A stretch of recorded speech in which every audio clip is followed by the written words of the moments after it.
नमस्कार विद्यार्थियों, आज हम शब्द विचार के बारे में पढ़ेंगे। भाषा के अंग देखिए, भाषा के अंग सबसे पहला होता है वर्ण, फिर होता है शब्द और फिर आता है वाक्य। तो हमने वर्ण विचार पढ़ लिया। वर्ण विचार में स्वर, व्यंजन और अयोगवाह तीनों का अध्ययन कर चुके हैं, इसलिए आज हम शब्द के बारे में पढ़ेंगे। और वर्ण का कोई अर्थ नहीं होता है। यदि परीक्षा में आपसे पूछा जाए कि भाषा के अंग अर्थ की दृष्टि से कितने हैं, तो आपको दो अर्थ बताने हैं, शब्द और वाक्य। अब हम शब्द के भेद के बारे में पढ़ते हैं। शब्द के भेद चार प्रकार से, चार आधारों पर किए गए हैं। पहला भेद है उत्पत्ति के आधार पर। उत्पत्ति का आधार होता है स्रोत, सोर्स जिसे कहते हैं, यानी कहाँ से शब्द आए। पहला तत्सम, दूसरा तद्भव, तीसरा देशज, चौथा विदेशज और पांचवा संकर।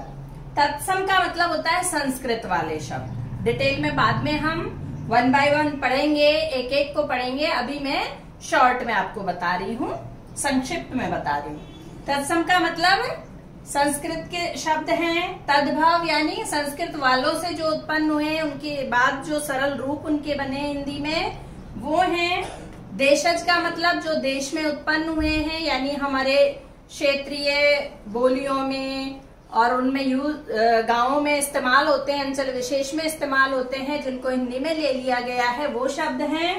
और विदेशज यानी हिंदी के अलावा अन्य भाषाओं के जो शब्द हैं, विदेशी भाषाओं के जो शब्द हमने हिंदी में ग्रहण कर लिए हैं, ग्रहित हो चुके हैं, उनके लिए हैं। और संकर यानी एक से अधिक भाषाओं के शब्द एक साथ मिलने से मतलब है। दूसरा आधार है व्युत्पत्ति के आधार पर। व्युत्पत्ति का मतलब होता है बनावट या रचना। व्युत्पत्ति शब्द देखिए, आप सोचेंगे उत्पत्ति लिखा है फिर व्युत्पत्ति लिखा है, तो व्युत्पत्ति का अर्थ होता है रचना या बनावट के आधार पर। तो तीन भेद होते हैं इसके बनावट के आधार पर।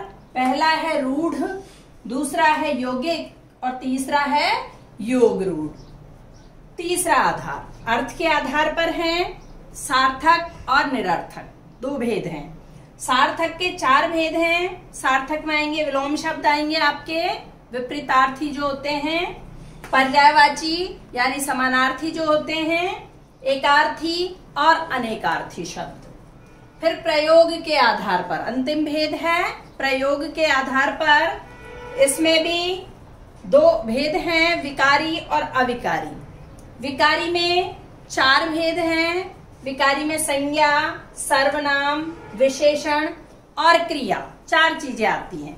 और अविकारी शब्दों में भी 4 आती हैं, क्रिया विशेषण, समुच्चय बोधक, संबंध बोधक और विस्मयादि बोधक। अब इनको हम डिटेल में पढ़ेंगे, एक एक आधार को, यानी 4 आधार हैं, 4 आधार में भी ये विभेद और हैं इनके, तो इनको 1 by 1 हम पढ़ेंगे।